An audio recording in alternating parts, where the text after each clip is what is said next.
rather after the mental image that predominates at the time the thought was created. The effect is always similar to the cause. I know someone who had the same message you're hearing, and they decided to go to an architect and draw their ideal home. They put it in their office, in their bedroom, in their sitting room, and eventually today, they are living in that house. Someone had the same message you're listening.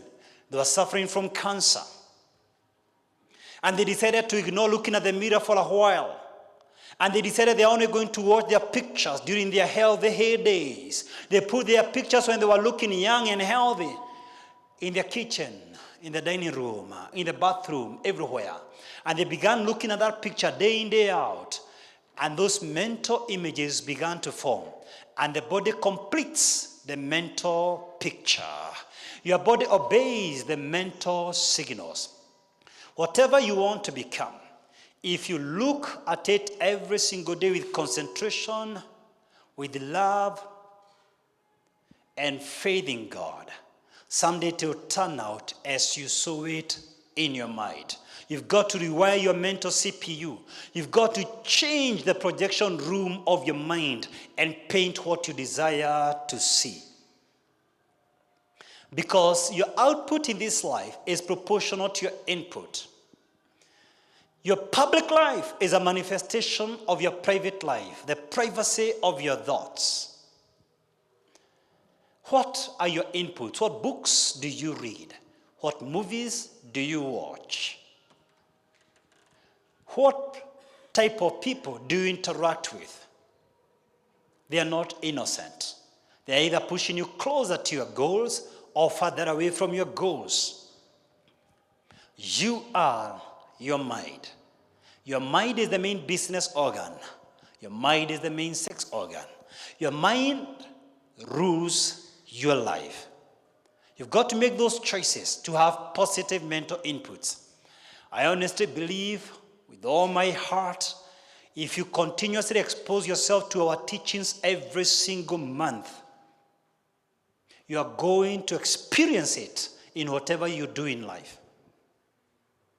There are a lot of negative things outside this auditorium. And that's why after this meeting, I suggest strongly replay our tapes over and over again. Every single message we speak here, you're well advised to listen no more, no less than 10 times in the course of the month. Because there is no vacuum in life. There are signals even right here.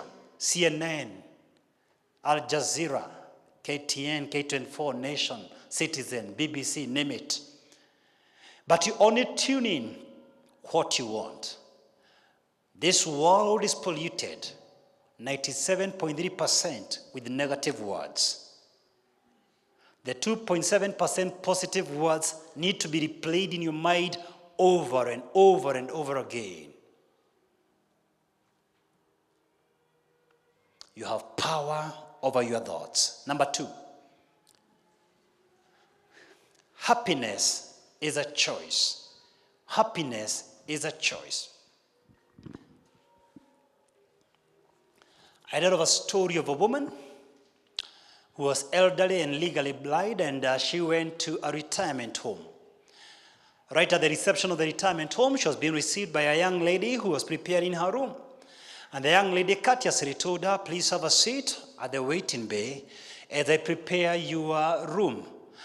The old elderly blind lady enthusiastically said, "Oh, I love it already." And the young girl asked her, "How come you love it and you haven't seen it yet?" And the old woman told her, "Listen, daughter, sit down for a moment. I have not seen my room yet, and I won't even see it. I am a blind person. But loving my room doesn't depend on how the furniture is arranged. It depends on how my mind is arranged. Loving the room is a state of my mind, not how the condition of the room is.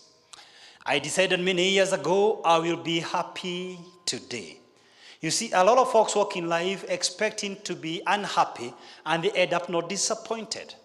Hear my voice tonight. Happiness will not come to you. Happiness can only come from you. Happiness is like a kiss. To enjoy it, you've got to share it. No one can make you happy. For that matter, no one can take away your joy. You're the only one with the power to decide whether you want to be happy or not.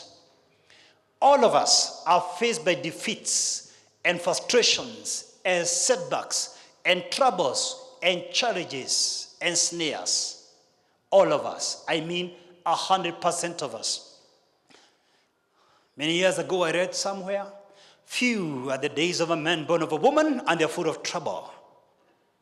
Job 14:1. Everyone goes through challenges. But some people allow challenges to get the better part of their brain, while winners like me decide to operate above our circumstances.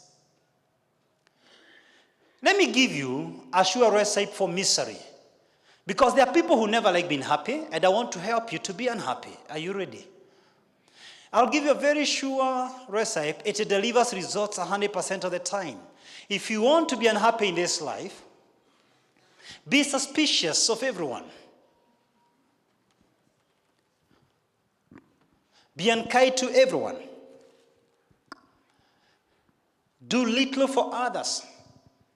Demand others to agree with your own opinions. Expect appreciation from everyone else. Insist on your own consideration. Fulfill your own duties. Trust nobody. Think and talk about yourself all the time. Soak others if they don't show you a favor. Never forgive criticism. Never forget a service that you have rendered. You can surely know you will be unhappy in life. But I know those who came for this forum will choose happiness over misery. And it is so simple, because disappointment is a gap between expectation and reality. If you want to be happy in this life, expect little, give a lot. You will not be disappointed by people. Don't live expecting people to please you. There should be a well within you that flows with gladness and joy and happiness and enthusiasm. Happiness is a choice. That choice is in your hands. The third power you have, number 3. You have the power to succeed. Let me put it this way. Success is a choice. For that matter, failure is a choice. And there are 2 things that make people succeed. The first one is taking responsibility for their destiny. What is the opposite of taking responsibility? Excuses. Blaming others. Apportioning blames. Blaming extrinsic factors. Blaming an ex. Blaming your background. Blaming lack of a college degree. 3 things about excuses. Number 1, they make you take an exit door. Number 2, they give you a reason for not being exceptional. Number 3, it's easier to rise up from failure to success than from excuses to success. There are only 2 major choices you've got to make. The choice of accepting situations as they exist, or the choice to take responsibility to change your reality. Maturity is not a factor of age. Maturity is your ability to take responsibility. I have seen 50-year-old children and 18-year-old mature people. I began living on my own when I was 18. I rented my first house when I was 18. So when I say I have seen mature people, and I was teaching high school, immediately I cleared high school, I began teaching high school. I was 18. I had to look for my own school fees for the university. Maturity is a factor of taking responsibility.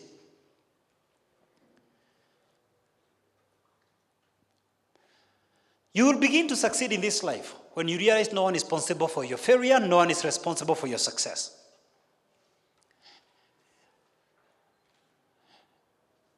You see, if someone betrays you once, it is his fault. If he betrays you twice, it's your fault. If someone hurts you and you decide to hurt yourself or to hurt him, you only end up hurting yourself. Because bad things are going to happen in life. People will hurt you. People will dislike you. If you fail because of what others have done, you empower them to determine what you can or cannot do, be, or never become. Success is arguing if it is up to be, it is up to me. I'm the only reason for my success, and by default, I'm the only reason for my failure. Excuse your excuses and take responsibility for your destiny. He who excuses himself accuses himself. People who are good in excuses are not good in anything else. And that's why it's written, there are not enough clutches for all the lame excuses in the world. Excuses, your friends don't need them, your enemies won't believe you. Winning excuses everything. The moment you reach the top, all excuses cease there. The moment you take responsibility, you need to do one more thing and you reach the top. Get committed. Commitment is an act, it's not a word. Commitment is going all the way. Almost 3,000 years ago, a beautiful woman by the name Esther decided to petition a king who was literally a demigod on behalf of her people who were about to be annihilated by a man by the name Haman. And she said, if I perish, let me perish. But I'm gonna go and make the petition. That's commitment. Success is an uphill task. The journey is long and tedious. It's not for the faint-hearted. We are shaped and defined by our commitments. Commitments may build or destroy you, but either way, they will define you. No one is naturally great. We become great by committing. Nobody was born great. Great entrepreneurs, the difference between them and the rest is committing. Great motivational speakers, the difference between them and you is committing. Great leaders, like we are having, the president of Tanzania and the steps he has taken, is commitment. Choosing commitment over convenience. People who climb up and become CEOs of corporates, it is not because they are more favored than others, it's because they have totally committed to a cause. Yes, we have athletes in Kenya who present us in marathons, and I can tell you commitment plays a major role than their gifts. I don't know how many here have ever met these athletes on the road early in the morning doing 4 or 5 hours practice. How many have ever met them? You've seen these guys every day when you're still sleeping, every day. Great footballers, it is not a gift, it's a skill, it's commitment. It's so easy to admire when someone is on the stage until you learn the commitment they make towards their cause. I plead with you tonight, don't release it to the world until it's world class. The world buys nothing but the very best. Be a merchant of wow.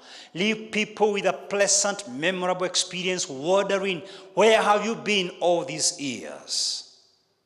And this will come because of commitment. Give your all. Pay the price. The people who reach the top is because they choose to reach the top. So I say tonight, success is a choice. Failure is a choice. The fourth power that you have, number 4, and the last one.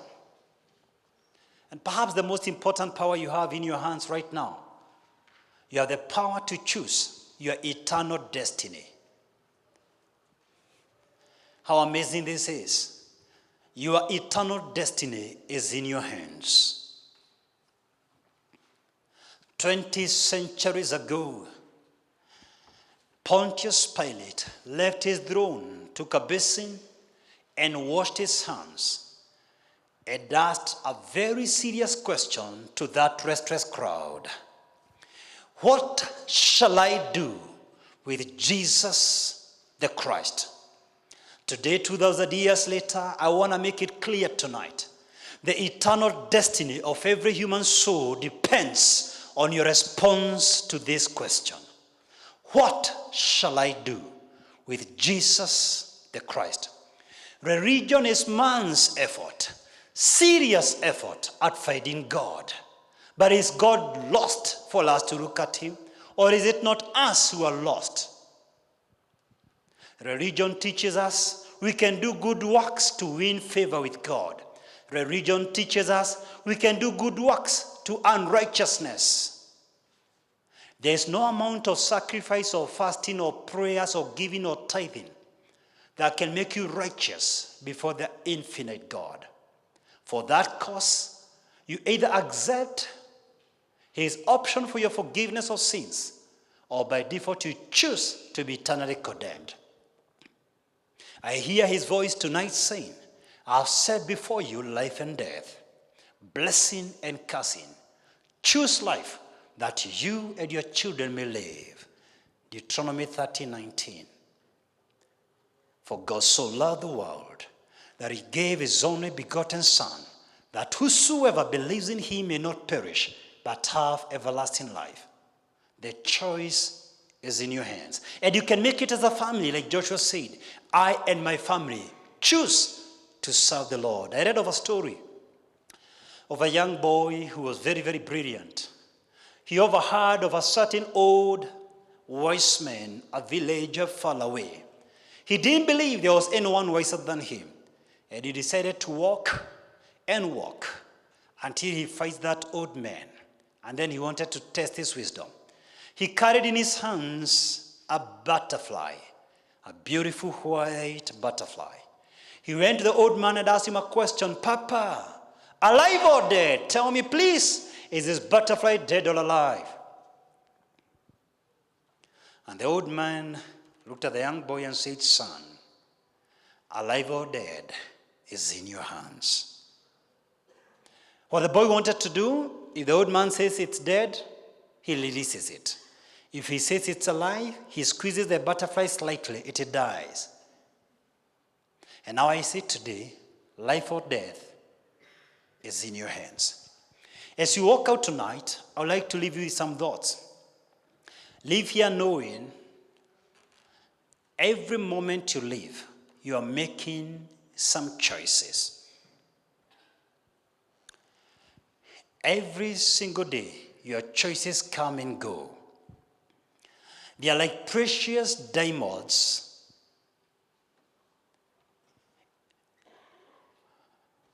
in a basket of jewels waiting to be identified. And every choice you make, you will live by it the rest of your life. Every so often, a good choice is presented before us. It may not be to your liking. It may even cause some discomfort or even cost you something. But you may never understand the far-reaching ramifications and effects of making the right choice. And it is there to be chosen. Be bold enough and make that right choice. And once you make that right choice, implement it. Because prolonged indecision is a decision on its own. You see, when they tortured Dr. Viktor Frankl, the Nazist, thinking that they are going to destroy his willpower, he is quoted to have said, the last of all human freedoms is your right to choose your attitudes at any given moment. Destiny is not something we wait for. Destiny is something we achieve. Rarely do we have accidental success stories, but let me give you one and my last one. I told of a story of some fire that erupted somewhere near a certain farmhouse in a grassland. The county firefighters were unable to snuff it out, and they resorted to calling volunteer firefighters to assist. The volunteer firefighters came driving an old, dilapidated truck and rubble through the fire into the middle and then stopped at the center. And the volunteer firefighters got out of the truck and began spraying water in all directions frantically. And in just a few moments, they were able to snuff out the fire. The visibly moved farmer whose house was so near the fire wrote them a check of $1,000 for gratitude.